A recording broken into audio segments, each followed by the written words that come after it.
মুহূর্তেই বিএনপির সমস্ত হাইপ শেষ হয়। জামাতের জোয়ার। 4টি প্রতিষ্ঠানের এক জরিপ দিচ্ছে বিএনপি জামাতের হাড্ডাহাড্ডি লড়াইয়ের আভাস। 12ই ফেব্রুয়ারি জাতীয় নির্বাচন, আর 13ই ফেব্রুয়ারি শেষ হাসিটা কে হাসবে? বিএনপির চেয়ারম্যান তারেক রহমান নাকি জামায়াতের আমির ডাক্তার শফিকুর রহমান?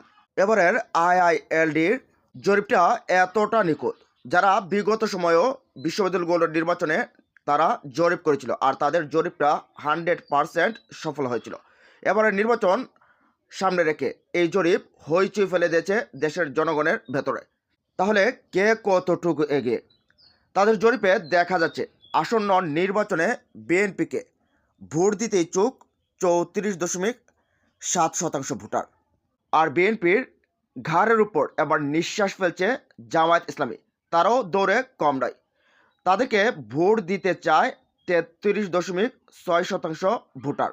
এবারের খেলাটা এই জায়গায়, যেখানে বিএনপির নেতাকর্মীরা মনে করছিল এককভাবে সব কিছু গুছিয়ে তারা 230 থেকে 40 আসন নিয়ে সরকার গঠন করবে, কিন্তু সেই মনোবাসনায় যেন পানি ঢেলে দিল এবারের জরিপ।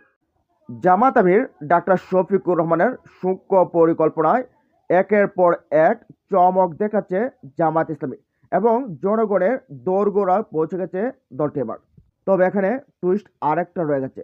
জামাতের সাথে যে জোটগত দলগুলো রয়েছে তাদেরকে নিয়েও হিসেব কষতে হচ্ছে। জামায়াত সহকারে 11 দলীয় জোটে রয়েছে এনসিপি, তরুণদের দল, যারা জুলাই বিপ্লবের সম্মুখ সারির যোদ্ধা এবং লিডিং ফ্রন্টে ছিলেন। তাদেরকে দেশের জনগণ 7.1% সমর্থন করেন, আর এই হিসেবটাই জামায়াতকে অনেকটা সুবিধার জায়গায় বসে দিয়েছে। তার সাথে সাথে রয়েছে ইসলামী আন্দোলন বাংলাদেশ, তাদেরকেও যদিও কিছু কম মানুষ, তবে সেখানে 3.1% ভোট দিতে চায়, আর অন্যান্য দলকে ভোট দিতে চায় 4.5% ভোটার। তবে আরেকটা বিষয় এখানে রয়ে গেছে, যারা এই নির্বাচনে কিং মেকার হতে পারে তারা হলো যারা সিদ্ধান্ত নিতে পারেনি এখনও কাদেরকে ভোট দেবে। সেখানে রয়েছে 17% ভোটার। এই ভোটাররা যেদিকে হেলে পড়বে সেদিকেই সরকার গঠন করতে পারে। জরিপের ফলাফল তুলে ধরে আইআইএলডির নির্বাহী পরিচালক শফিউল আলম শাহিন পরিসংখ্যানভাবে বিএনপি জামায়াতের মধ্যে হাড্ডাহাড্ডি লড়াইয়ের সম্ভাবনার কথাও বলছেন। ভোটারদের পছন্দের দল বাছাইয়ের বিষয়টিও উঠে আসে এই জরিপে। প্রতিবেদনে বলা হয়, বিএনপির অভিজ্ঞতা ও রাষ্ট্র পরিচালনার সক্ষমতার এই বিষয়টিকে সামনে রেখেছেন জরিপে অংশ নেওয়া 72.1%। যারা জামায়াতকে ভোট দিতে চাইছেন তাদের দলটি সততা ও পরিবর্তনের প্রতিশ্রুতি কথা বলছেন।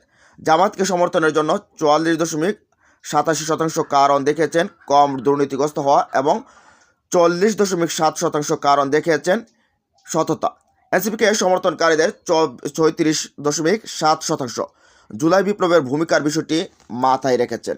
যারা এই নির্বাচনে কিং মেকার হতে পারেন, জরিপে অংশ নেয়া যে 17% ভোটার এখনও সিদ্ধান্তহীন, তাদের মধ্যে 30.17% কোনো রাজনৈতিক দলকেই বিশ্বাস করতে পারছেন না বলে জানিয়েছেন।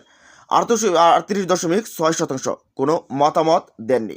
এই ভোটাররাই শেষ পর্যন্ত নির্বাচনের ফলাফল নির্ধারণের গেম চেঞ্জার হিসেবে আবির্ভূত হবেন। এখানে আরেকটা বিষয়ও সামনে এসেছেন। তরুণ শিক্ষিতরা জামায়াতকে ভোট দিতে চায়, এমনকি আবার 40 পেরোনো থেকে 60 পর্যন্ত যে বয়সের বৃদ্ধ মানুষগুলো রয়েছে বা বয়স্ক মানুষ রয়েছে, তারাও জামায়াতের দিকে হেলে পড়ছে। আর উচ্চশিক্ষিতদের ভেতরে জামায়াতের অবস্থান খুবই ভালো, যা বিভিন্ন জরিপে আগেও দেখানো হয়েছে।